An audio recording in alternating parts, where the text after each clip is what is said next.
जय हिंद, जय भारत, जय छत्तीसगढ़। दोस्तों, शिखर एजुकेशन में एक बार फिर से आपका स्वागत है। आज हम लोग संविधान की यात्रा की गाड़ी को आगे बढ़ाएंगे और अनुच्छेद 15 को देखेंगे। इसके पहले मैं अनुच्छेद 12, 13, 14 और जो बेसिक फंडामेंटल राइट्स का मूल अधिकार का बेसिक है उसको बता चुका हूं। अब हम लोग आज देखेंगे भेदभाव का प्रतिषेध। ये किसके अंतर्गत आता है? आपके समानता का अधिकार के अंतर्गत। हमने 6 अधिकार याद कर लिया है, जो 6 मौलिक अधिकार हमको मिला है। कैसे याद किए थे? समस्त शोध संस्कृति के उपचार के लिए होता है। इसके पहले वाला वीडियो आपने नहीं देखा है तो जाकर देख लीजिए, क्योंकि आप एक सीरीज में चलेंगे ना तो बहुत जबरदस्त, एक भी क्वेश्चन छूटने नहीं दूंगा संविधान का। ये मेरा वादा है। ऐसे पढ़ाऊंगा कि आपको केवल रट्टू नहीं बनाऊंगा, मैं तोता नहीं बनाऊंगा, आपको एक अधिकारी बनाऊंगा। ये मेरा वादा है। चलो देखते हैं आर्टिकल 15 भेदभाव का प्रतिषेध। ये आपके समानता का अधिकार के अंतर्गत आता है। मैं ट्रिक को एक बार रिवीजन करवा देता हूं आपको, ताकि आपको दिक्कत ना हो। क्या बोला था? समस्त शोध संस्कृति के उपचार के लिए होते हैं। समस्त शोध संस्कृति के उपचार के लिए होते हैं, आगे के लिए होते हैं। तो हमने क्या बनाया था इसका? सम से क्या बना था? समानता का अधिकार। और ये सत से बना था स्वतंत्रता का अधिकार। सो से बना था शोषण के विरुद्ध अधिकार। ध से बना था धार्मिक स्वतंत्रता का अधिकार। संस्कृति से बना था शिक्षा एवं संस्कृति का अधिकार। और छठवां था हमारा संवैधानिक उपचारों का अधिकार। तो हम लोग क्या पढ़ रहे हैं? समानता का अधिकार। जो पहला अधिकार है हमारा समानता का अधिकार, सम से बना है। समानता का अधिकार कहां से कहां तक आता है? आर्टिकल 14 से लेकर आर्टिकल 18 तक, अनुच्छेद 14 से लेकर अनुच्छेद 18 तक। तो हमने 14 कर लिया है, आज हम लोग 15 करने वाले हैं। और ये अनुच्छेद 15 किसके अंतर्गत आ रहा है सर? समानता का अधिकार। मतलब कुल मिला के ये जो अनुच्छेद 15 है, इसका उद्देश्य क्या है यहाँ डालने का? कि समाज में हर व्यक्ति को समानता मिले, हमारे देश में हर व्यक्ति को समानता मिले। कुल मिलाकर अनुच्छेद 15, अनुच्छेद 14 से लेकर अनुच्छेद 15 तक क्या उद्देश्य क्या है? उद्देश्य है समानता प्राप्त करना, हर व्यक्ति समान हो, भेदभाव ना किया जाए। तो चलो देखते हैं क्या है अनुच्छेद 15 में। भेदभाव का प्रतिषेध। भेदभाव का प्रतिषेध मतलब आप भेदभाव नहीं कर सकते, आप विभेद नहीं कर सकते। मतलब आप किसी को किसी, मतलब अभी देखेंगे कौन कौन से आधार में आप भेदभाव नहीं कर सकते। भेदभाव मतलब विभेद, अलग व्यवहार। इसका भेदभाव मतलब आप किसी के साथ अलग व्यवहार नहीं कर सकते कि ये निम्न जाति का है और ये उच्च जाति का है। जैसे मैं आपको बताऊं कि राज्य, राज्य मतलब मैं अब राज्य आपको समझ आना चाहिए। यदि आपने पहला वीडियो देखा है तो आपको राज्य बोलते ही वो 4 पॉइंट याद आना चाहिए। क्या सर? आर्टिकल 12। मैं यहाँ राज्य बोल रहा हूँ, इसका मतलब ये नहीं कि ये छत्तीसगढ़ या यूपी बोल रहा हूँ। ये राज्य बोल रहा हूँ, उसका मतलब है आर्टिकल 12। आर्टिकल 12 में 4 चीज पढ़ाया हूं मैं। पहला पॉइंट था आपका संघ, संघ कार्यपालिका और विधायिका, मतलब संघ सरकार, केंद्र सरकार और विधायिका संसद। और दूसरा था आपका राज्य विधायिका, राज्य कार्यपालिका मतलब राज्य का विधानसभा और राज्य की सरकारें। तीसरा था स्थानीय प्राधिकरण, मतलब स्थानीय निकाय, पंचायत, नगर पालिका, ये सब। और चौथा था जो ऐसे प्राधिकरण जो राज्य का बतौर संस्था काम कर रही है, राज्य का एजेंसी काम कर रही है, या बतौर राज्य से उसको वित्त पोषण मिल रहा है, सहायता मिल रहा है, आर्थिक रूप से उसको सहायता मिल रहा है, वो सब संस्था क्या है? ये सब मिलकर राज्य निर्माण करते हैं। अब ये जो राज्य है ना, ये राज्य आपसे क्या नहीं कर सकता? भेदभाव नहीं कर सकता। क्या नहीं कर सकता? भेदभाव। अच्छा सर, भेदभाव तो करता है ये। कहाँ भेदभाव करता है? जहां सर आप तो क्या करते हैं, डॉक्टर बनने के लिए, एम्स में भर्ती करने के लिए क्या बोल देते हैं? एम्स, एम्स में भर्ती करना है तो आपको डॉक्टरी की डिग्री चाहिए। आपने डॉक्टरी का डिग्री नहीं किया तो आप नहीं आ सकते। तो अलग व्यवहार तो कर रहा है जी? नहीं, आप इसको ढंग से पढ़ना पड़ेगा, तब जाके समझ आएगा कि आर्टिकल 15 में क्या है। चलो देखते हैं एक एक चीज खोलकर कि आरक्षण कैसे काम करता है और भेदभाव क्या होता है और अलग व्यवहार क्या होता है। अलग व्यवहार किस किस आधार पर नहीं किया जा सकता, इसी को बताया गया है आर्टिकल 15 में। तो आर्टिकल 15 एक, आर्टिकल 15 के 6 खंड है। कितना? 6। परंतुक, इसको परंतुक बोलते हैं। 15 एक, या इसी को बोल देते हैं 15 का, कोष्टक में रहेगा ना, कोष्ठक में लिखते हैं इसको, 15 का 1 या 15 का, तो मैं 1 लिख रहा हूं आपको समझाने के लिए। 15 का 1 मैं 3 भाग में इसको बांटूंगा, 15 का 2 और 15 का 3। ये तीनों जो उपखंड है आर्टिकल 15 के, ये तीनों उपखंड मूल संविधान में थे। मूल संविधान मतलब जब संविधान बना, हमारा संविधान कब बना, 26 जनवरी 1950 को जब लागू हुआ, तो संविधान में ये तीनों खंड उपस्थित थे। इसके बाद हमने संशोधन द्वारा क्या डाला, चौथा, पांचवा, छठवा, आगे देखेंगे वीडियो में। पहले इसको समझ लेते हैं। पहला खंड में क्या बोल रहा है, ध्यान से समझना, मैं लिख रहा हूं, आपको भी ऐसे याद रहना चाहिए। क्या बोला है आर्टिकल 15(1) में कि राज्य, अब राज्य जैसे ही लिखा आपके मन में चमकना चाहिए, आपके माइंड में घूमना चाहिए। राज्य मतलब क्या, राज्य मतलब आर्टिकल 12, आर्टिकल 12 के बारे में बात किया जा रहा है यहाँ। राज्य केवल धर्म, देखो ध्यान से समझना, राज्य केवल धर्म, मूल वंश, राज्य केवल धर्म, मूल वंश, जाति, लिंग और जन्म स्थान के आधार पर भेदभाव नहीं करेगा। इसका मतलब क्या सर, मतलब धर्म के आधार पर, मूल वंश के आधार पर, जाति के आधार पर, लिंग के आधार पर और जन्म स्थान के आधार पर भेदभाव नहीं करेगा। कौन, राज्य। और क्या बोल रहा है यहाँ, एक वर्ड ध्यान से देखोगे ना, ये केवल का बहुत महत्वपूर्ण है। सबसे पहले तो ये डायरेक्शन, ये निर्देश किसको दे रहा है आर्टिकल 15(1), राज्य को। राज्य को क्या बोला जा रहा है कि आप राज्य हो। राज्य के अंतर्गत वो 4 पॉइंट आपको याद आना चाहिए। किसको निर्देश दिया जा रहा है, वो 4 पॉइंट को, मतलब राज्य की सरकारें, राज्य का विधायिका, केंद्र सरकार, केंद्र विधायिका, और वो जितना भी स्थानीय प्राधिकरण है, पंचायत, ग्राम पंचायत, नगर पंचायत, हर चीज। और चौथा क्या था, जितना भी बतौर संस्था काम कर रहा है हमारे राज्य का, तो ये सब क्या है, राज्य। इनको क्या दे रहा है निर्देश कि आप केवल किस आधार पर, धर्म, धर्म मतलब आप इस आधार पर भेदभाव नहीं कर सकते कि वो हिंदू धर्म का है तो उसको ज्यादा वरीयता दे दिया, और ये मुस्लिम धर्म है तो उसको कम वरीयता दे दिया, ये ईसाई धर्म है तो उसके साथ अलग व्यवहार, वो बौद्ध धर्म का है उसके साथ अलग व्यवहार। आप नहीं कर सकते, क्योंकि आप राज्य हो। दूसरा कोई भी व्यक्ति कर सकता है, लेकिन राज्य मतलब वो आर्टिकल 12, केवल किस आधार पर, धर्म के आधार पर आप भेदभाव नहीं कर सकते। मतलब क्या समझ आ रहा है, वो सिख धर्म का है और ये ईसाई धर्म का है करके आप ईसाई धर्म वाले को ज्यादा ऊंचा पद दे दिए और आप सिख धर्म वाले को नीचा पद दे रहे हो, या फिर ईसाई धर्म के साथ अलग व्यवहार, सिख धर्म के साथ अलग व्यवहार, केवल धर्म के आधार पर आप नहीं कर सकते। किसको आदेश जा रहा है, राज्य को बोला जा रहा है संविधान के 15(1) में। और क्या सर, धर्म के आधार पर तो समझ आ गया कि धर्म के आधार पर भेदभाव नहीं किया जा सकता, और मूल वंश के आधार पर भी भेदभाव नहीं किया जा सकता। आपके पुराना जो पूर्वज है, अगर पूर्वज के जो वंश है, जैसे राजाओं का रहता था ना, कलचुरी वंश, सोम वंश, फणिनाग वंश, तो ये सब आपके वंश को देखकर भी आपके साथ भेदभाव नहीं किया जा सकता कि आप उस वंश से रिलेटेड हो, उस वंश से रिलेशन रखते हो तो आपको ये पद नहीं दिया जा सकता, या आप उस वंश से रिलेशन रखते हो इसलिए आपके साथ व्यवहार अलग नहीं किया जा सकता। आपके साथ समान व्यवहार किया जाएगा, आपके साथ क्या नहीं किया जाएगा, भेदभाव नहीं किया जाएगा। तो 2 आधार आपको समझ आया कि आप धर्म के आधार पर भेदभाव नहीं कर सकते, मूल वंश के आधार पर भी भेदभाव नहीं कर सकते, और तीसरा क्या है सर, जाति के आधार पर भी भेदभाव नहीं कर सकते, केवल जाति के आधार पर।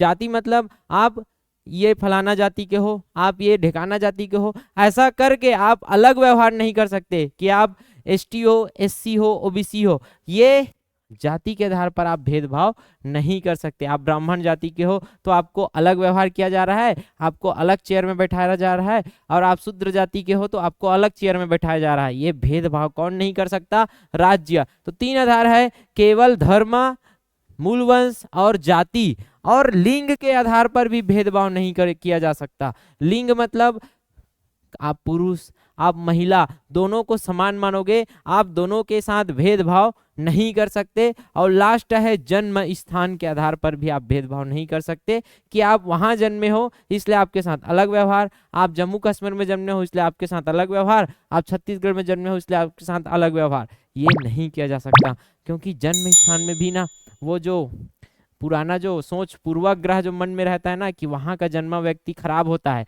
यहाँ का जन्मा व्यक्ति अच्छा होता है, ये पूर्वाग्रह रहता है। तो हम क्या करते हैं, उसके साथ अलग व्यवहार करते हैं। यहाँ जन्म स्थान के आधार पर अगर अलग व्यवहार किया जाए तो भारत क्या हो जाएगा, भारत का एकता समाप्त हो जाएगा। यहाँ वाला व्यक्ति यहाँ वाले व्यक्ति को कभी भारतीय नहीं मानेगा, अपना भाई नहीं मानेगा। और यदि इसके आधार पर भेदभाव किया जाए जन्म स्थान के आधार पर, तो हमारा एकता और अखंडता सुनिश्चित नहीं हो पाएगा, एकता और अखंडता टूट जाएगा।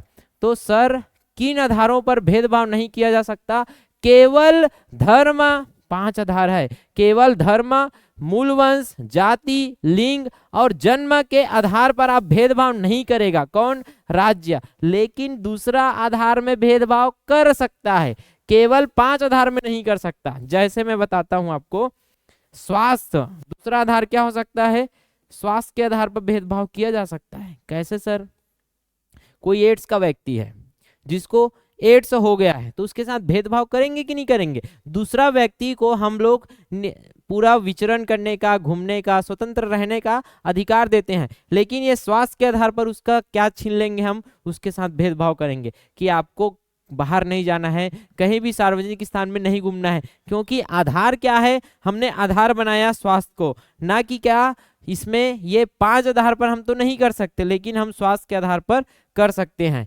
जैसे और क्या हो सकता है आधार, तकनीकी योग्यता, तकनीकी योग्यता के आधार पर भी हम भेदभाव कर सकते हैं। कैसे, एक अच्छा पढ़ा लिखा व्यक्ति को हम लोग योग्यता के आधार पर ही तो जॉब देते हैं ना। तो अलग व्यवहार, भेदभाव मतलब क्या हो गया, अलग व्यवहार कर रहे हैं ना, अलग व्यवहार कर रहे हैं। तो तकनीकी आधार पर हम लोग व्यवहार अलग करते हैं कि नहीं, वरना डॉक्टर बनाना है तो भेदभाव नहीं करेंगे तो कैसे चलेगा। जो मेडिकल की पढ़ाई किया है और जो मेडिकल की पढ़ाई नहीं किया है, दोनों के साथ अलग व्यवहार होता है कि नहीं होता है। जहां डॉक्टरी के लिए हमको भर्ती करना है वहां हम लोग भेदभाव करना ही पड़ेगा तकनीकी योग्यता के लिए। तो हम लोग किस आधार में भेदभाव कर रहे हैं, तकनीकी योग्यता के आधार में भेदभाव कर रहे हैं। हम लोग किस आधार में, स्वास्थ्य के आधार में भेदभाव कर सकते हैं, लेकिन किस आधार में भेदभाव नहीं किया जा सकता, केवल 5 आधार में आप भेदभाव नहीं कर सकते, बाकी आप कर सकते हो भेदभाव। तकनीकी योग्यता में करो कोई दिक्कत नहीं है, स्वास्थ्य में करो कोई दिक्कत नहीं है, आपका आधार इन 5 आधारों से अलग होना चाहिए। ये जो भेदभाव है, 5 भेदभाव, 5 आधार, उससे अलग आधार में आप भेदभाव कर सकते हो, लेकिन ये केवल ये 5 आधार में आप भेदभाव नहीं कर सकते। और ये 5 आधार आपको याद रहना चाहिए। पहला क्या है, धर्म, धर्म के आधार पर आप भेदभाव नहीं कर सकते, केवल मूल वंश के आधार पर आप भेदभाव नहीं कर सकते, जाति के आधार पर भेदभाव नहीं कर सकते कि ये फलाना जाति का है, ढेमकाना जाति का है, कुछ नहीं। और लिंग के आधार पर भी भेदभाव नहीं कर सकते, और जन्म स्थान के आधार पर भी भेदभाव नहीं कर सकते। कौन सर, कौन भेदभाव नहीं कर सकता, राज्य को निर्देश जा रहा है, किसको, राज्य को बोला जा रहा है, संविधान राज्य को बोल रहा है। और ये राज्य की परिभाषा हम लोग पढ़ चुके हैं आर्टिकल 12 में। तो ये आपको कनेक्ट होना चाहिए कि केवल 5 आधार पर नहीं किया जा सकता, बाकी आप आधार अलग अलग लेकर अलग व्यवहार कर सकते हो हर व्यक्ति के साथ। तो ये हो गया 15(1). 15(2) देखते हैं।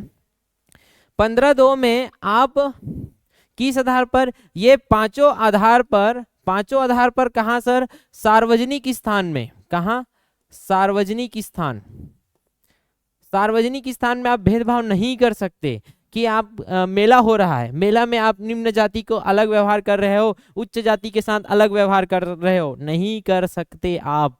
सार्वजनिक स्थान पर आप भेदभाव नहीं कर सकते। दूसरा, होटल, होटल में भी आप नहीं कर सकते। सार्वजनिक भोजनालय, सार्वजनिक भोजनालय, यहाँ भी अगर कोई भोजनालय खुला है और वो सार्वजनिक, जैसे भंडारा होता है ना बड़ा बड़ा, तो आप वहाँ भेदभाव नहीं कर सकते किसी व्यक्ति का कि आप फलाना धर्म के हो, आप फलाना धर्म के हो इसलिए आप भंडारा में नहीं खा सकते। आप ऐसा भेदभाव नहीं कर सकते। यदि आप भेदभाव करोगे ना तो आपको फिर उसके हिसाब से आपको सजा सुनाया जाएगा, उसके हिसाब से आप दंड के अधिकारी रहोगे। तो इस प्रकार से सार्वजनिक स्थान हो गया, होटल हो गया, सार्वजनिक भोजनालय हो गया, सार्वजनिक भोजनालय। और क्या हो सकता है? मनोरंजन स्थल। मनोरंजन स्थान मतलब जैसे कोई मंच है, कोई मेला हो रहा है, कोई मंचन हो रहा है, नाटक नौटंकी कुछ भी हो रहा है, वहां भी आप भेदभाव नहीं कर सकते किस आधारों पर कि आप फलाना धर्म के हो, आप मूल वंश आपका अलग है, जाति अलग है, ऐसा करके आप जो भीड़ वाला इलाका या सार्वजनिक, सार्वजनिक जन, सभी जन, सार्वजनिक मतलब सार्व मतलब सभी और जन मतलब आदमी, मतलब जहां सब लोग इकट्ठा हुए हैं सार्वजनिक रूप से, जहां सबको अधिकार है सार्वजनिक रूप से, सबको काम करने का अधिकार है, सबको मनोरंजन करने का अधिकार है, सबको भोजन करने का अधिकार है। और होटल, होटल वगैरह में जो समाज है वो सब एक मिलजुल कर ही जाते हैं ना होटल में। तो इन जगहों पर आप क्या नहीं कर सकते? इन जगहों में आप भेदभाव नहीं कर सकते। और कहाँ नहीं कर सकते सर? और राज्य द्वारा पोषित, राज्य द्वारा पोषित, वित्त पोषित लिख सकते हो आप। वित्त मतलब होता है धन, वित्त मतलब होता है धन, और पोषित मतलब धन दिया जा रहा है। राज्य द्वारा वित्त पोषित कोई भी स्थान, कोई भी स्थान, जैसे क्या बोल सकते हैं? जैसे हो गया तालाब। तालाब एक सरकारी सार्वजनिक तालाब है ना, तो तालाब में आप भेदभाव कर सकते हो क्या कि आप फलाना धर्म के हो, आप यहाँ नहीं नहा सकते? जी बिल्कुल नहीं कर सकते आप भेदभाव, तालाब में नहीं कर सकते। स्नान घाट, जैसे नदियों में स्नान घाट बना रहता है ना, वहां भी आप भेदभाव नहीं कर सकते कि आप इस धर्म के हो या इस जाति के हो या इस लिंग के हो, इस आधार पर आप भेदभाव नहीं कर सकते। सड़क हो गया, सड़क भी सरकार के वित्त पोषित से बना है ना, सरकार क्या है? सड़क भी वित्त पोषित से बना है, तो सड़क में भी आप भेदभाव कर सकते हो क्या? नहीं कर सकते। कुआं है, कुआं में भी आप भेदभाव नहीं कर सकते, जो राज्य द्वारा क्या है? वित्त पोषित है, या फिर आम जनता के लिए क्या है? आम जनता के लिए समर्पित है, वहां आप कहीं भी भेदभाव नहीं कर सकते। किन आधारों पर सर? ये धर्म के आधार पर भेदभाव नहीं कर सकते, मूल आधार पर जाति, लिंग और जन्म स्थान के आधार पर आप भेदभाव नहीं कर सकते। लेकिन यहाँ एक और बात, दूसरा आधार में आप भेदभाव कर सकते हो, यहाँ ये आधारों पर नहीं। जैसे हमने पहले क्या पढ़ा था? स्वास्थ्य के आधार पर आप भेदभाव कर रहे हो, तकनीकी योग्यता के आधार पर आप भेदभाव कर रहे हो, यहाँ भी आप कर सकते हो। जैसे मैं आपको उदाहरण देता हूँ, कोरोना के समय तालाब में जो कोरोना हो गया है उसको नहाने के लिए मना किया गया था कि नहीं? मतलब उसके साथ अलग व्यवहार किया गया था कि नहीं? तालाब में आप नहीं नहा सकते क्योंकि आपको कोरोना हुआ है, क्योंकि तालाब में आप जैसे ही नहाने जाओगे आप अपना जो इन्फेक्शन है दूसरे को दोगे, मतलब दूसरे की रक्षा के लिए आपके साथ अलग व्यवहार किया गया। और आधार क्या बनाया गया? आधार बनाया गया स्वास्थ्य को। यहाँ आप स्वास्थ्य के आधार पर भेदभाव कर सकते हो, लेकिन ये 5 आधार में आप भेदभाव नहीं कर सकते। जैसे कुआं में पानी पीने के लिए आप किसी को इस आधार पर ऐसा नहीं बोल सकते कि आप फलाना धर्म के हो, आप यहाँ कुएं का पानी नहीं पी सकते। आप दूसरा आधार लगा सकते हो जो क्या है? वैल्यूएबल है। जैसे स्नान घाट, स्नान घाट में कोई स्वास्थ्य, जैसे एड्स का बोला था, उस आधार में, स्वास्थ्य के आधार में लगा सकते हो। तो आपका आधार अलग हो सकता है। जैसे सार्वजनिक भोजनालय, भोजनालय में ऐसा व्यक्ति को तो आप एंट्री नहीं दोगे जो एकदम स्वास्थ्य वो है इन्फेक्शन वाला, जैसे एड्स बोला, एड्स वाले को व्यक्ति को दोगे तो दूसरे को एड्स फैला देगा, तो आप उसको क्या करोगे? प्रतिबंध लगाओगे कि आप यहाँ नहीं आ सकते, आप यहाँ नहीं आ सकते, आपको आपके साथ अलग व्यवहार किया जाएगा। किस आधार पर किया जा रहा है? स्वास्थ्य के आधार पर। और बहुत सारा ऐसे आधार हो सकता है, लेकिन कौन से आधार में आप भेदभाव नहीं कर सकते? ये 5 आधार आपको रटा हुआ होना चाहिए। धर्म, मूल वंश, जाति, लिंग और जन्म स्थान के आधार पर आप भेदभाव नहीं कर सकते। यहाँ किसको बोला गया था? यहाँ बोला गया था राज्य को। किसको डायरेक्शन दिया गया था? यहाँ राज्य को डायरेक्शन दिया गया था, लेकिन यहाँ राज्य प्लस व्यक्ति दोनों को डायरेक्शन दिया गया है, राज्य और व्यक्ति दोनों को आदेश दिया गया है। इसी फॉर्म में लिखना है आपको नोट्स में। ये लिखने के बाद दूसरा नंबर कनेक्ट होगा जब इसके साथ लिखोगे आप, और इसको बार बार प्रैक्टिस करना है। पहले में तो था कि आप राज्य नहीं कर सकता भेदभाव 5 आधार में, दूसरे में राज्य और व्यक्ति को भी बोल रहा है। राज्य तो हो गया आर्टिकल 12, आर्टिकल 12 के अंतर्गत राज्य में जो आ रहा है वो हो गया, लेकिन यहाँ व्यक्ति मतलब जो आम इंसान है वो भी इन जगहों में क्या नहीं कर सकता? भेदभाव नहीं कर सकता। ये आम व्यक्ति होटल में जाके किसी के साथ भेदभाव नहीं कर सकता, किन आधारों में, ये 5 आधारों में, लेकिन वो स्वास्थ्य के आधार में और अलग आधार में भेदभाव कर सकता है, मात्र 5 आधार में भेदभाव नहीं करेगा। मनोरंजन के स्थान में भेदभाव नहीं कर सकता ये 5 आधारों में, दूसरा आधार में कर सकता है। तो इन आधारों के आधार पर, मतलब ये 5 आधार पर आप भेदभाव नहीं कर सकते। कहाँ कहाँ? सार्वजनिक स्थान, होटल, सार्वजनिक भोजनालय, मनोरंजन स्थान, और राज्य द्वारा कोई भी वित्त पोषित या आम जनता के लिए समर्पित कोई स्थान है, जैसे सड़क है, कुआं है, स्नान घाट, तालाब, यहाँ आप भेदभाव नहीं कर सकते। दोनों में अंतर देखना, यहाँ राज्य को बोला गया है, यहाँ राज्य और व्यक्ति दोनों को निर्देश है। चलो, ये 15(1) हो गया खंड, ये 15(2) का हो गया। 15(3) क्या है सर? 15(3) है अपवाद। अभी समझ आ जाएगा। 15(3) क्या बोलता है? राज्य किसको निर्देश जा रहा है? राज्य को। ध्यान से पढ़ना, राज्य को निर्देश क्या जा रहा है? महिला एवं बच्चों के उत्थान के लिए, महिला एवं बच्चों के उत्थान के लिए, मतलब विकास के लिए, राज्य, यहां राज्य लिख लिए हैं, तो राज्य महिला एवं बच्चों के उत्थान के लिए विशेष प्रावधान कर सकता है। अच्छा सर, ऐसा लग रहा है कि नहीं लग रहा है कि इधर तो बच्चा और महिला लिख दिया, महिला मतलब तो अलग लिंग हो गया, और इधर क्या बोल रहा है कि लिंग के आधार में आप भेदभाव नहीं कर सकते, और यहाँ तो आप कर रहे हो, फंस गए ना आकर। राज्य क्या कर रहा है? महिला मतलब लिंग मतलब महिला को अलग ट्रीटमेंट दे रहा है और पुरुष को अलग ट्रीटमेंट दे रहा है, तो ये तो फंसने वाली बात हो गई। पहले में क्या बोला आपने? लिंग के आधार पर आप अलग व्यवहार नहीं कर सकते, और यहाँ जाके आप लिंग के आधार पर अलग व्यवहार करने की बात कर रहे हो, तो ये कैसा सिस्टम हो गया भैया? तो यही बोलता जाता है अपवाद। क्या बोलते हैं इसको? अपवाद। कि आप पहले में बोल रहे हो आप क्या नहीं कर सकते? भेदभाव या अलग व्यवहार नहीं कर सकते, लेकिन 15(3) में आप बोल रहे हो महिला एवं बच्चा है तो उसके उत्थान के लिए विशेष प्रावधान कर सकता है, अलग व्यवहार कर सकता है। तो हम लोग क्या है, बचपन से हमने देखा है महिला और बच्चे बहुत संवेदनशील होते हैं। अपने जीवन में महिला बहुत शोषण, मतलब पुराने जैसे जाओगे, अभी तो स्थिति धीरे धीरे सुधर रहा है, अभी भी बहुत अंदरूनी इलाके में जाओगे ना, महिला को कोई सम्मान नहीं, बहुत पिछड़े हुए इस स्थिति में है। इसलिए हम लोग महिला को एक सम्मान देने के लिए, महिला के विकास के लिए, महिला को आगे करने के लिए हम लोग क्या कर सकते हैं? विशेष प्रावधान देने का यहाँ क्या लिया गया है? अनुच्छेद में खंड दिया गया है 15(3). किसको बोला जा रहा है? राज्य अगर कोई नियम या कोई प्रावधान या कोई नियम विधि, कोई कानून बनाता है जिसमें किसको? महिला और बच्चे के उत्थान के लिए विशेष प्रावधान दिया गया है, तो वैलिड होगा। क्या होगा? ये वैलिड होगा। इसको आप चैलेंज नहीं कर सकते कि ये गलत है, क्योंकि यहाँ 15(3) में बोला गया है। इसीलिए बोला गया है क्योंकि हमने महिला और बच्चे जो बहुत संवेदनशील होते हैं, महिला को शोषण हो गया है, उनको विकास करवाने के लिए, उसको उत्थान करवाने के लिए हमने क्या किया है? ये विशेष प्रावधान डाला है। जैसे आपने बचपन में सुना होगा, अभी भी सुनते रहेंगे, मातृत्व लाभ अधिनियम। मातृत्व लाभ अधिनियम कब हुआ था? 1961 में लागू हुआ था।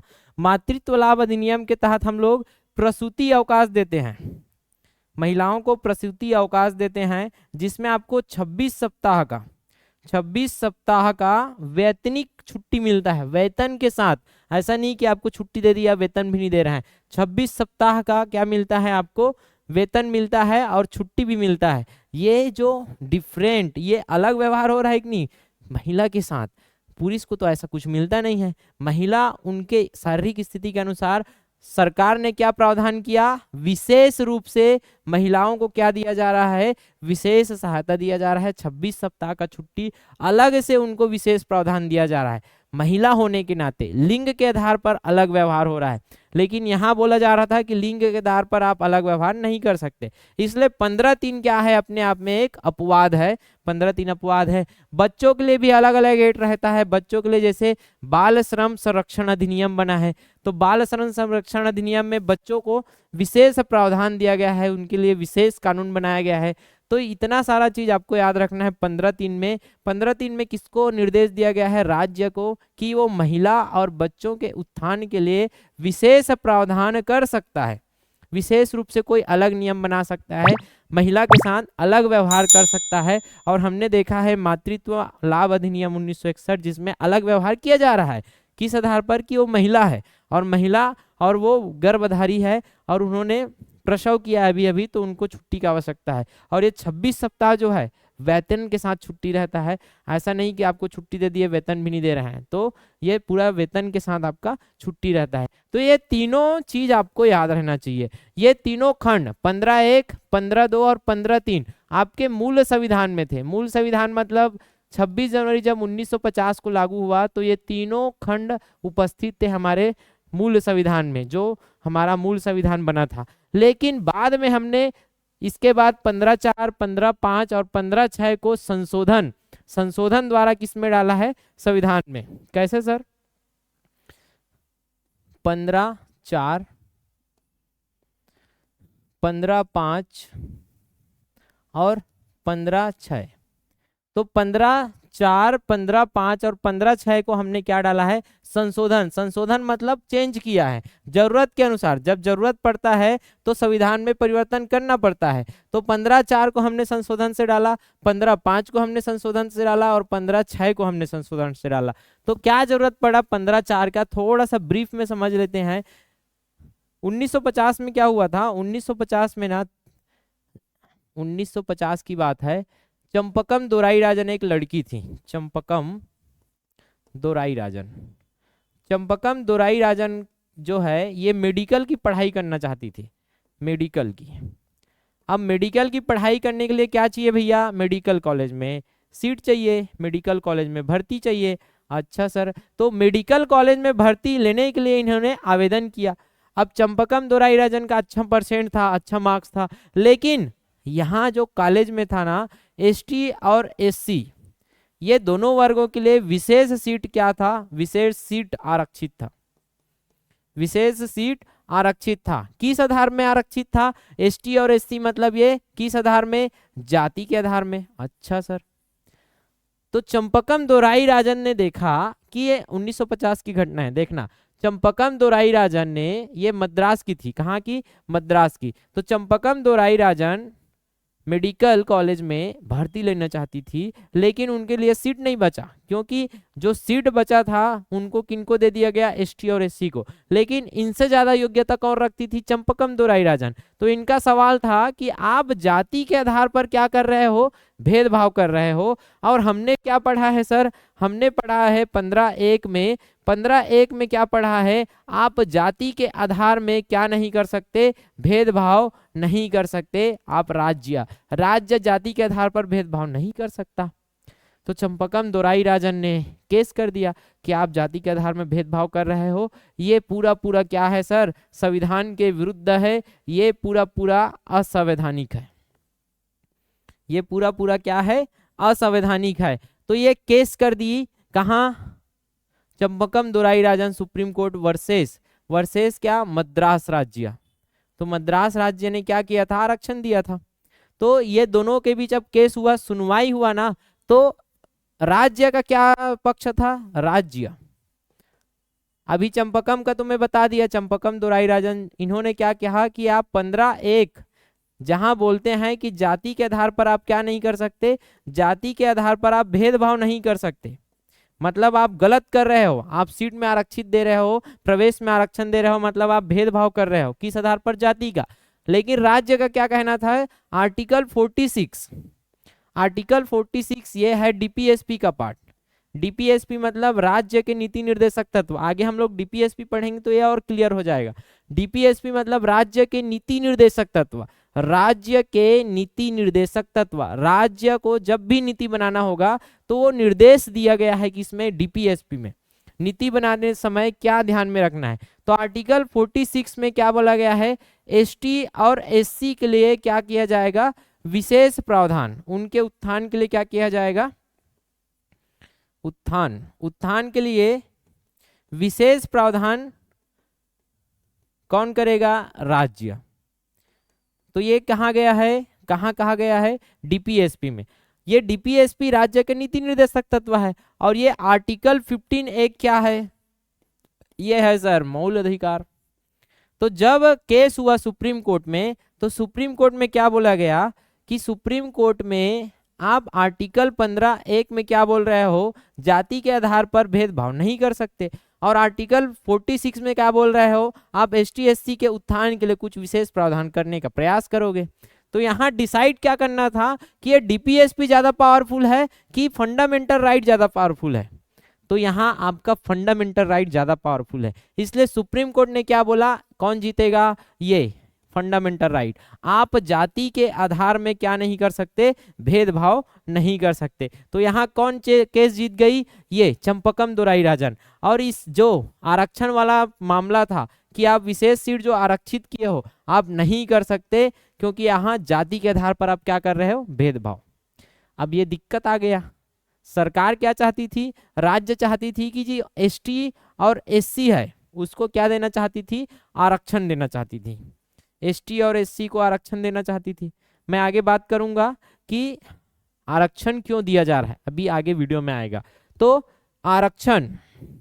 आरक्षण देना चाहती है एसटी एससी, लेकिन सुप्रीम कोर्ट क्या बोल रहा है, 15(1) के आधार में आप जाति के आधार में भेदभाव नहीं कर सकते। तो हम क्या किए, हमने क्या किया, 15(4) जोड़ दिया, संविधान में संशोधन किया, क्योंकि 15(1) क्या बोल रहा है, जाति के आधार पर नहीं कर सकते। तो हमको एक अपवाद चाहिए, जैसे 15(3) क्या था, आपने देखा 15(3) में एक अपवाद था कि महिला को एक विशेष प्रावधान दे सकते हो। 15(3) तो पहले ही संविधान में उपलब्ध था, लेकिन हमें एसटी एससी को भी आरक्षण देना था, जो सामाजिक और शैक्षणिक रूप से पिछड़ा हुआ है उसको भी आरक्षण देना है, इसलिए हमने 15(4) अमेंड किया। कब सर, पहला संविधान संशोधन हुआ। सीएए लिखूंगा ना, इसका मतलब आप समझ लेना कॉन्स्टिट्यूशनल, मैं आपको पहले वीडियो में बता चुका हूं इसका short form, constitutional amendment act, इसका मतलब हो गया संविधान संशोधन अधिनियम। कब सर, 1951 में। पहला संविधान संशोधन कब हुआ, 1951 में। हमने संशोधन किया, बदला किसको, संविधान को, और बदल कर क्या जोड़ दिया उसमें, 15(4). 15(4) देखो 51 में जोड़ा ना, और केस कब हुआ था, 50 में। तो 51 में पहला संशोधन किया और कौन सा जोड़ दिया, 15(4). अब 15(4) में आपको समझ आ ही रहा होगा क्या था 15(4) में सर, 15(4) में था सामाजिक और शैक्षिक रूप से पिछड़े हुए, सामाजिक या शैक्षिक रूप से पिछड़े या फिर एसटी एससी के उत्थान के लिए विशेष प्रावधान, उत्थान के लिए क्या, विशेष प्रावधान करने का क्या रखा गया, इसमें लक्ष्य रखा गया। ध्यान से अगर समझोगे ना तो सामाजिक और शैक्षिक पिछड़ापन, सामाजिक और शैक्षिक रूप से जो पिछड़ा है या अनुसूचित जनजाति या अनुसूचित जाति के उत्थान के लिए विशेष प्रावधान कर सकता है कौन, राज्य। कौन कर सकता है, राज्य। अब ये खुद कौन बोल रहा है, फंडामेंटल राइट। फंडामेंटल राइट में 15(4) क्या बोल रहा है कि सामाजिक और शैक्षिक रूप से पिछड़ा हुआ फिर या फिर एसटी एससी के उत्थान के लिए विशेष प्रावधान कर सकता है। अब क्या हो गया, राज्य को छूट मिल गया, अब आरक्षण दे सकता है। किसको आरक्षण दे सकता है, किसको मिलेगा आरक्षण, सामाजिक और शैक्षणिक रूप से पिछड़ा होगा उसको। ये समझ आएगा आप, अब ध्यान से समझना सामाजिक और शैक्षणिक क्यों दिया जा रहा है। सामाजिक और शैक्षणिक पिछड़ापन, यहां आप ध्यान से देखोगे ना तो आर्थिक पिछड़ापन की बात नहीं किया जा रहा है, आर्थिक पिछड़ापन की बात नहीं किया जा रहा है, यहां बात किया जा रहा है सामाजिक और शैक्षणिक पिछड़ापन। क्योंकि समाज में अभी तक जो शोषण हुआ था ना, समाज में शोषण हुआ था वो सामाजिक आधार में हुआ था, ना कि आर्थिक आधार में शोषण हुआ था। तो आरक्षण भी आपको सामाजिक और शैक्षणिक आधार में दिया जाएगा। जैसे मैं आपको बताता हूं, एक निम्न जाति का, एक निम्न समाज में एक निम्न जाति का व्यक्ति है, समाज में ये चुंटू राम क्या है, निम्न जाति का व्यक्ति, ठीक है। और इधर ये है उच्च जाति का, ये है बंटू राम और ये चुंटू राम। ये चुंटू राम निम्न जाति का है, लेकिन ये अमीर है। ध्यान से सुनना मैं क्या बोल रहा हूं, ये अमीर है, मतलब आर्थिक दृष्टि से ये पूरा संपन्न है। लेकिन दिक्कत क्या है इसके साथ कि ये निम्न जाति का है। इधर बात करते हैं बंटू राम, ये है उच्च जाति का, ये है उच्च जाति का और ये गरीब है।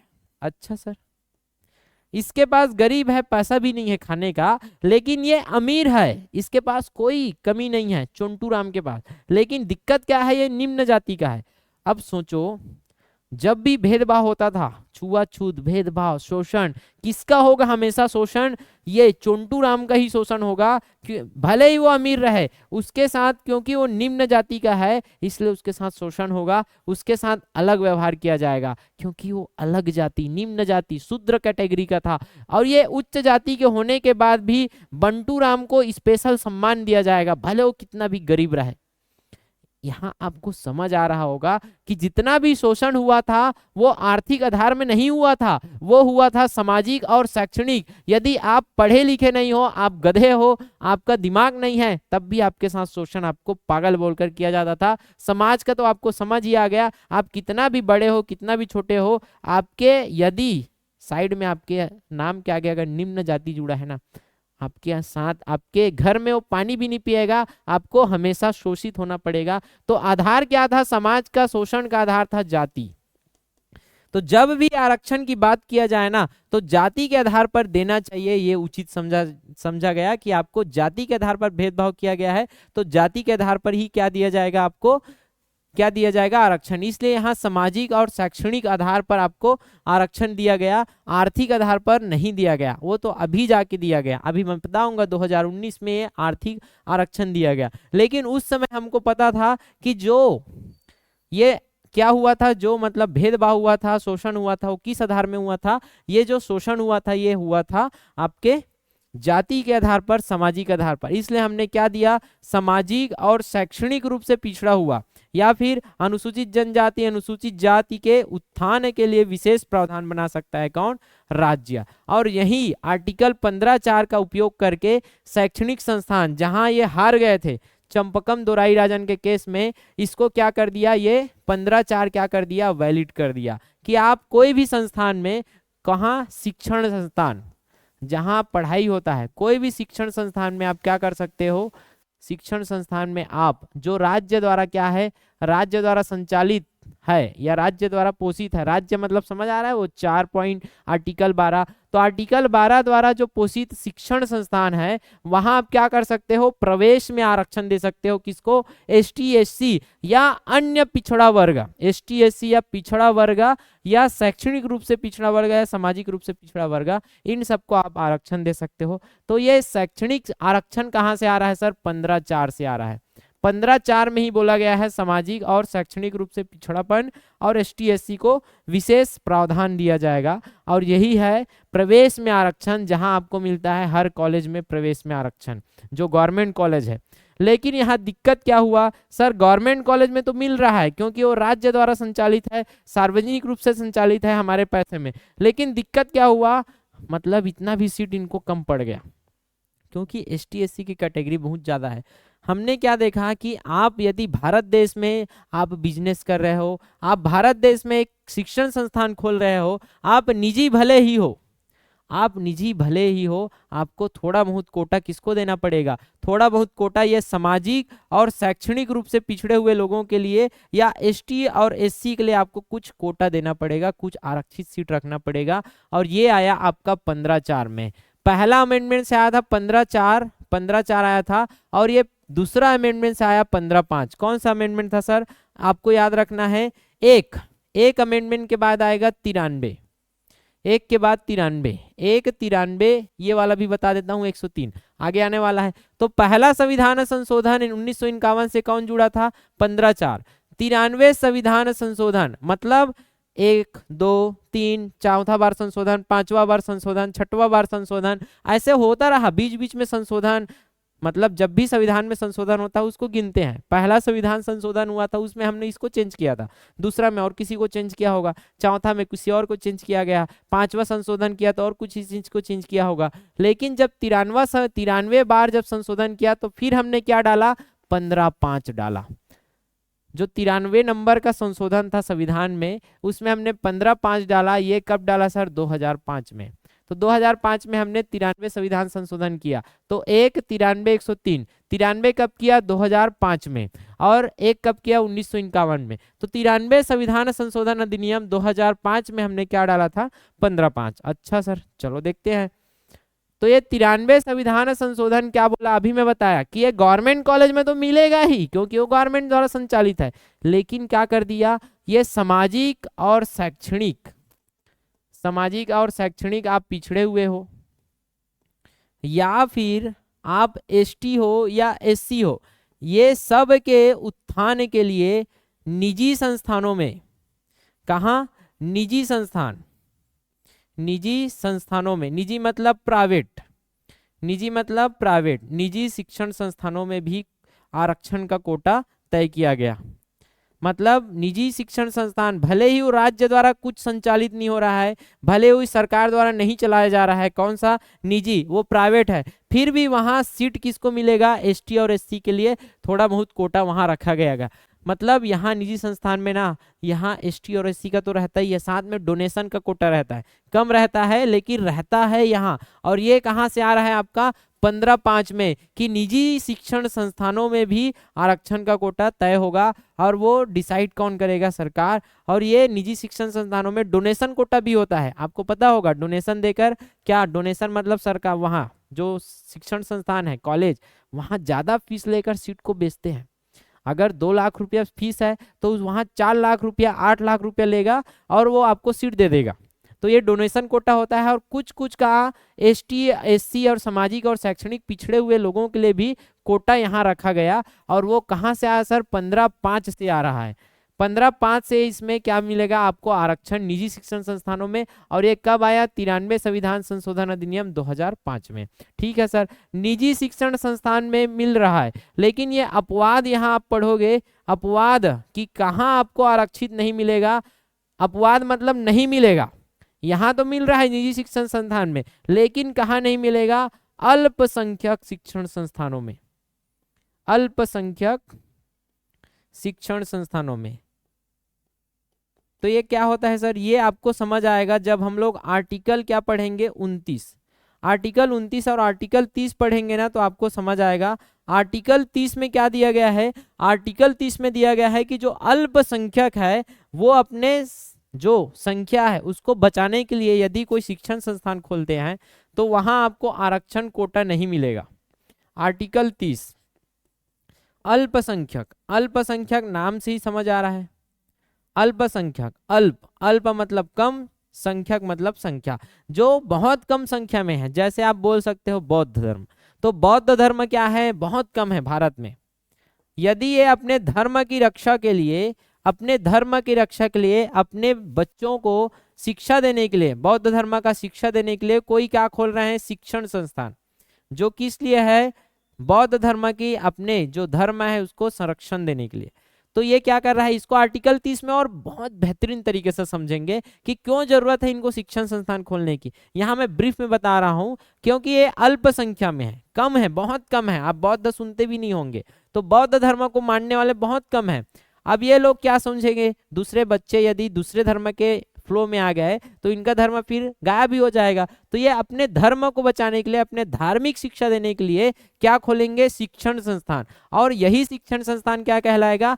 अल्पसंख्यक शिक्षण संस्थान। और ये कहाँ दिया गया है आपको? फंडामेंटल राइट, आर्टिकल 30 में आपको मूल अधिकार है कि आप अपने धर्म की रक्षा के लिए या अल्पसंख्यक लोग अपनी रक्षा के लिए क्या खोल सकते हैं? शिक्षण संस्थान। अब जो अल्पसंख्यक शिक्षण संस्थान खुलेगा उसमें क्या नहीं दिया जा सकता? आरक्षण दिया नहीं जाएगा।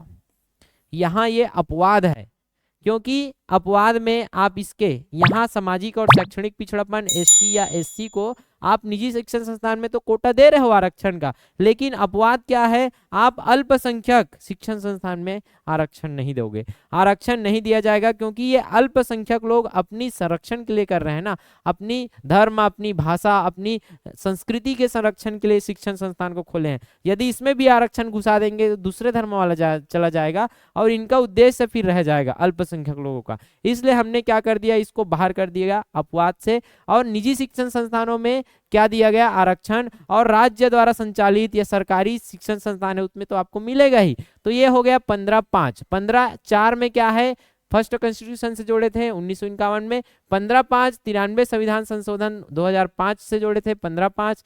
और 15/6 कब जोड़े हैं सर, 15/6 जोड़े हैं 103 नंबर का संविधान संशोधन हुआ ना, कब हुआ था, अभी हाल ही में 2019 में, 5 साल पहले। तो 103 संविधान संशोधन अधिनियम 2019 द्वारा हमने क्या जोड़ा, 15/6। और 15/6 में अभी बताया था कि हमने किस आधार में दिया था, सामाजिक आधार में दिया है और शैक्षणिक पिछड़ापन में दिया है, लेकिन हमने क्या छोड़ दिया था, आर्थिक। तो हमने 2019 में जाके किसको दे दिया, आर्थिक रूप से कमजोर वर्गों को क्या दे दिया, आरक्षण। आर्थिक रूप से कमजोर वर्गों को आरक्षण दे दिया, को आर्थिक रूप से कमजोर वर्गों के लिए विशेष प्रावधान बोल सकते हो, विशेष प्रावधान। कितना आरक्षण मिला सर, विशेष प्रावधान के तहत इनको दिया गया 10% आरक्षण। कितना, 10% आरक्षण इनको दिया गया। और ये आरक्षण 10%, इसी को इंग्लिश में बोलते हैं आर्थिक रूप से कमजोर, मतलब EWS category, economic weaker section. Economic मतलब आर्थिक, वीकर मतलब कमजोर, सेक्शन मतलब वर्ग। तो आर्थिक रूप से कमजोर वर्ग के जो है व्यक्ति है उसको क्या मिलेगा, 10% सीटों में आरक्षण मिलेगा। प्रवेश में 10% सीट में आरक्षण मिलेगा। यहाँ भी अपवाद क्या रहेगा, अपवाद रहेगा अल्पसंख्यक शिक्षण संस्थान। क्यों रहेगा, इसको मैं बता चुका हूं आपको, क्यों रहेगा सर अल्पसंख्यक शिक्षण संस्थान में। ये क्या आ गया,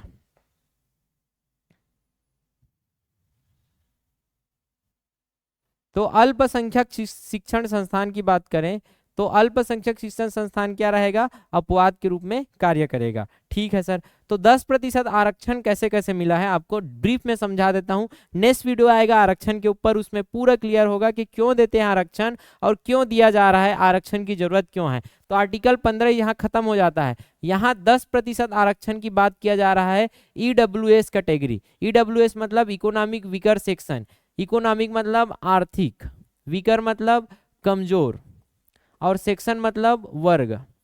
तो आर्थिक रूप से कमजोर वर्ग है ना, उनको क्या दिया जा रहा है, 10% सीट में आरक्षण दिया जा रहा है। यदि किसी कॉलेज में 100 सीट है तो उसमें 10 सीट किसके लिए आरक्षित होगा, आर्थिक रूप से कमजोर वर्गों के लिए। ये पूरा क्लियर होगा नेक्स्ट वीडियो में, संविधान की यात्रा में आएगा आरक्षण, क्योंकि बहुत बड़ा टॉपिक है ये। 1 से 2 घंटा लगेगा मुझे समझाने के लिए, और इसको समझना बहुत जरूरी है यदि आप गवर्नमेंट जॉब की तैयारी कर रहे हो तो ये जो 15/6 है ये किसके लिए बात करता है, इकोनॉमिक वीकर सेक्शन को 10% आरक्षण देने की बात करता है। और ये इकोनॉमिक वीकर सेक्शन को जो 10% आरक्षण दिया जा रहा है, ये 10% अलग आरक्षण, अलग मतलब ये OBC को मिला है उससे अलग है, ST को मिला है उससे अलग, SC को मिला है उससे अलग। मतलब यदि OBC वाला व्यक्ति OBC वाला आरक्षण ले चुका है, जैसे 27% आरक्षण इसको मिलता है क्योंकि OBC वाला व्यक्ति यहाँ आरक्षण ले चुका है। यदि वो गरीब है मतलब कमजोर है आर्थिक रूप से, तो वो यहाँ आरक्षण नहीं ले सकता, इस आरक्षण से अलग है। यदि वो OBC कैटेगरी के तहत ये 27% आरक्षण ले लिया है, 27 सीट में आरक्षण ले लिया है, तो वो 10 सीट में उसको आरक्षण नहीं मिलेगा। उसी प्रकार ST वाला कोई बंदा है, ST वाला कोई व्यक्ति है, वो अपना सीट ले लिया है, मान के चलो 7.5% जो सीट है उसका आरक्षण उसको यहाँ ले लिया है ST कैटेगरी में, तो वो फिर से यहाँ 10% में हकदार नहीं रहेगा। यदि वो ST कैटेगरी का आरक्षण नहीं लेता और गरीब है, आर्थिक रूप से कमजोर है, तब जाके यहाँ आरक्षण ले सकता है। लेकिन यहाँ आरक्षण ले लिया और गरीब हूं करके यहाँ भी आरक्षण लेना चाहेगा तो नहीं ले सकता। मतलब जो आरक्षण मिल गया है उससे अलग होगा ये आरक्षण, समझ आया। मतलब ये कैटेगरी वाला वो आरक्षण नहीं ले सकता यदि वो आरक्षण यहाँ ले चुका है। यदि यहाँ नहीं लिया है, OBC का है लेकिन ये 27% में आरक्षण नहीं लिया है और वो आर्थिक रूप से कमजोर है, तो वो यहाँ का आरक्षण लेगा। समझ नहीं आया तो कोई दिक्कत नहीं, आरक्षण वाले वीडियो में पूरा क्लियर होगा, यहाँ मैं शॉर्ट में बता रहा हूँ। तो ये 10% आरक्षण अलग से आरक्षण है, जो मिल गया है उससे अलग से आरक्षण। और अपवाद क्या रहेगा सर, अल्पसंख्यक शिक्षण संस्थानों में आपको आरक्षण नहीं दिया जाएगा, ये वाला कोटा यहाँ भी खत्म है। तो 15/5 किसको, निजी शिक्षण संस्थान में आरक्षण की बात करता है, और 15/6 कहाँ, इकोनॉमिक वीकर सेक्शन को आरक्षण देने की बात करता है 10%। और क्या सर, ये 15/4 कब डाला हमने, एक पहला संविधान संशोधन, और ये कहाँ बात करता है, जो राज्य द्वारा संचालित शिक्षण संस्थान है वहां सामाजिक और शैक्षणिक या ST/SC को विशेष प्रावधान की बात करता है। तो इतना सारा चीज आपको 15 में पता रहना चाहिए, बहुत ज्यादा इंपॉर्टेंट है, बहुत ज्यादा, ये एग्जाम में आता ही है। मैं एक बार बता देता हूँ, 15(1), 15(2), 15 का 3 खंड, ये तीनों खंड मूल संविधान में था। जब हमारा संविधान बना तो ये 3 खंड जो है पहले से जुड़ा था, इसके बाद हमने अमेंडमेंट से, संशोधन से 15(4) जोड़ा, फिर जरूरत पड़ने पर 15(5) जोड़ा, फिर जरूरत पड़ने पर 15(6) जोड़ा। 15(4) कब जोड़ा सर, चंपकम दोराईराजन केस हुआ, चंपकम दोराईराजन राज्य हार गया क्योंकि वो आरक्षण नहीं दे पा रहा था, इसलिए उन्होंने 15(4) जोड़ा, और वहां क्या जोड़ दिया 15(4) में कि आप सामाजिक और शैक्षणिक रूप से पिछड़ों को विशेष प्रावधान दे सकते हो। कब जोड़ा, फर्स्ट कॉन्स्टिट्यूशन अमेंडमेंट एक्ट 1951 में, पहला में, ठीक है सर। 15(5) में ये तो था आपका राज्य द्वारा संचालित शिक्षण संस्थान, लेकिन हमको निजी शिक्षण संस्थान में भी थोड़ा बहुत कोटा आरक्षित करना था, इसलिए हमने 15(5) भी जोड़ा। कब जोड़ा सर, 193, 133, ऐसे भी याद रख सकते हो, 133, 193, 103, ठीक है सर। 15(5) कब जुड़ा, कॉन्स्टिट्यूशन अमेंडमेंट 1991, 2005, 103, 2019। तो ये 3 अमेंडमेंट आपको याद रहना चाहिए। पहला था सामाजिक शैक्षणिक और ST/SC के लिए विशेष प्रावधान, कहाँ सर, सरकारी शिक्षण संस्थानों में, सरकारी स्कूल या सरकारी कॉलेज में। और ये जो था ये था निजी शिक्षण संस्थानों में। और अपवाद क्या था, अपवाद था आपका, अपवाद था अल्पसंख्यक शिक्षण संस्थान, वहां आपका आरक्षण नहीं मिलेगा, निजी में तो कोटा मिलेगा। 103 किसके लिए था, इकोनॉमिक वीकर सेक्शन, कितना दिया गया, 10% सीट इनको आरक्षित दिया गया। और इकोनॉमिक वीकर सेक्शन बताया अभी, वो अलग आरक्षण है, OBC वाला यहाँ आके और नहीं ले सकता कि गरीब हूं करके, ठीक है। इतना सारा चीज आपको अब समरी के तहत याद रखना पड़ेगा, एक बार में नहीं समझ आया तो 2 बार वीडियो देखो, लेकिन कर लो, इतना अच्छे से कोई नहीं पढ़ाएगा, ये मेरा चैलेंज है। यदि आपको समझ नहीं आया मतलब आप फोकस नहीं थे, मैं इतना मानता हूँ। तो आगे आने वाला वीडियो होगा आरक्षण, यदि आप चाहते हो आरक्षण का वीडियो तो सब्सक्राइब करके रखो, आपको नोटिफिकेशन आ जाएगा। और एक बार यदि आप बेहतरीन तरीके से तैयारी करना चाहते हो CGPSC व्यापम या SSC रेलवे का, CGPSC व्यापम या SSC रेलवे का, तो आप एक बार हमारा ऑफलाइन बैच ज्वाइन करके देख सकते हो। ऑफलाइन बैच कहाँ मिलेगा सर, बालोद में है हमारा ऑफलाइन बैच, छत्तीसगढ़ बालोद में।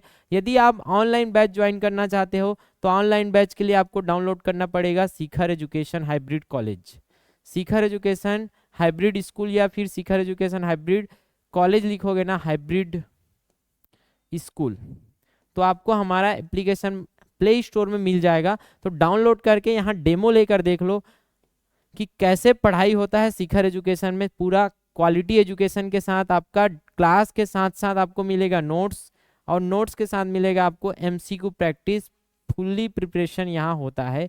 यदि कोई भी डाउट है तो आप कॉल करके पूछ ले सकते हो 93 40 52 23 98, या सीधा हमको व्हाट्सअप कर सकते हो। डिस्क्रिप्शन में जाओ, वहाँ व्हाट्सअप करें करके लिखा है, वहाँ आगे लिंक में क्लिक करोगे तो सीधा मेरा व्हाट्सअप नंबर खुल जाएगा, आप सीधा व्हाट्सअप कर सकते हो। तो एक बार अगर बेहतरीन तैयारी करना चाहते हो बेहतरीन तरीके से तो ज्वाइन करके देखो शिखर एजुकेशन। यदि वीडियो अच्छा लगा तो लाइक करो और शेयर करो, पूरा छत्तीसगढ़ के कोने कोने तक पहुंचने के लिए मदद करो।